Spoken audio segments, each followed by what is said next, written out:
નમસ્કાર દર્શક મિત્રો, એસજીટીવી લાઈવ ન્યૂઝની સાથે હું છું આપની સાથે પાયલ બામણિયા। વાત કરીએ સમાચારની તો સુરતથી મોટા સમાચાર મળી રહ્યા છે। સુરતના માંગરોળ તાલુકામાં ચૂંટણીનો બહિષ્કાર કરવામાં આવ્યો છે। જાણવા મળી રહ્યું છે કે માંગરોળ તાલુકા ખાતે આવેલ સણત્રા ગામે ગ્રામજનો દ્વારા કરવામાં આવ્યો છે ચૂંટણીનો બહિષ્કાર। ગ્રામજનો દ્વારા જાણવા મળી રહ્યું છે કે જૂની માંગણીઓ સ્વીકારવામાં આવી નથી, જેના કારણે કરવામાં આવ્યો છે ચૂંટણીનો બહિષ્કાર। વર્ષોથી ગ્રામજનો રોડ રસ્તા અને સ્મશાન બસ સ્ટેન્ડ તેમજ સિંચાઈના પાણીથી વંચિત રહેતા ગ્રામજનો મુકાયા તકલીફમાં। હરેક સમસ્યા બાબતે અધિકારીઓ સહિત સરપંચને વારંવાર કરવામાં આવી હતી રજૂઆત, તેમ છતાં તેનું નિરાકરણ આવ્યું ન હતું। 2022માં સિંચાઈના પાણીની લાઈન માટે કરવામાં આવ્યું હતું ખાતમુહૂર્ત, તેમ છતાં આજ દિન સુધી સિંચાઈનું પાણીની સુવિધા ઉપલબ્ધ કરવામાં આવી નથી। સણત્રા ગામના 320 મતદારોએ કર્યું વિધાનસભાની ચૂંટણીના મતદાનનો કર્યો હતો બહિષ્કાર। સણત્રા ગામે ચૂંટણીનો બહિષ્કાર થયો હોવાનું અધિકારીઓને જાણ થતાં તંત્ર દોડતું થયું। Bureau report, SGTV live news, Surat. આપનું નામ? ચૌધરી નેહા। નેહા, કયા કારણોસર મતદાન બહિષ્કાર કરવામાં આવ્યો છે?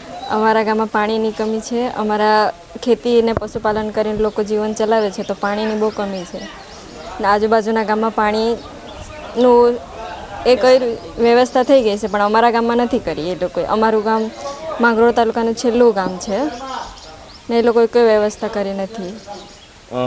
જો કોઈ અધિકારીઓ સમજાવવા આવશે તો મતદાન કરશો? ના, અમને જ્યાં સુધી એ લોકો કહેશે નહીં કે અમે આ કરી આપશું ને એની ગેરંટી નહીં આપશે ત્યાં સુધી અમે કશું નહીં કરીએ। મારું નામ ચૌધરી ગણેશભાઈ છગનભાઈ છે। હું સામાજિક કાર્યકર તરીકે કામ કરું છું। સુરત જિલ્લાના માંગરોળ તાલુકાના 19 ગ્રુપ પંચાયતમાં આવતું આ સણત્રા ગામ છે।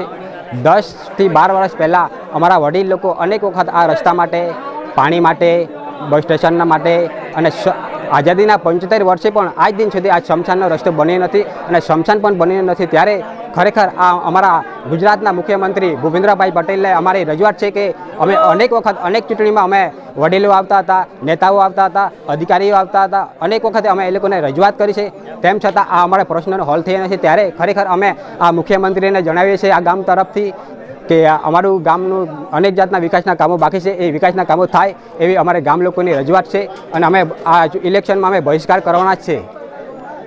શું કામ નથી થયા? આ ઇલેક્શનની અંદર અમારા ગામની અંદર અનેક જાતના પ્રશ્નો છે, એ કામો થયા નથી અને ગોરધા કાકડાપાડ ઉદ્વહન યોજના હેઠળ 500 કરોડ રૂપિયા મંજૂર કરવામાં આવેલા, એ પણ અમારા ગામને ફાળવવામાં નથી આવે। ત્યારે અમે આદિવાસી વિસ્તારમાં વસીએ છીએ, અમે પશુપાલન તરીકે કામ કરીએ છીએ અને ખેતી દ્વારા કામ કરીએ છીએ। અમારા પર કોઈ બીજો વ્યવસાય નથી। ત્યારે ખરેખર અમને પાણીની જરૂર છે, અમને સરકાર પાણી આપે એ જ અમારી માંગ છે અને અમે આ ચૂંટણીની અંદર અમે બહિષ્કાર કરવાના છે। અમે નક્કી છે, અમે ગામ લોકોનું આ ધ્યાન દોરીએ છીએ અને મુખ્યમંત્રી અને વડાપ્રધાન નરેન્દ્રભાઈ મોદીના ગુજરાતના મુખ્યમંત્રી હતા ત્યારથી આ ગામડાઓ બાકી છે। ત્યારે ખરેખર આદિવાસી વિસ્તારની અંદર આ લોકો પાણી આપે એવી અમારી રજૂઆત છે।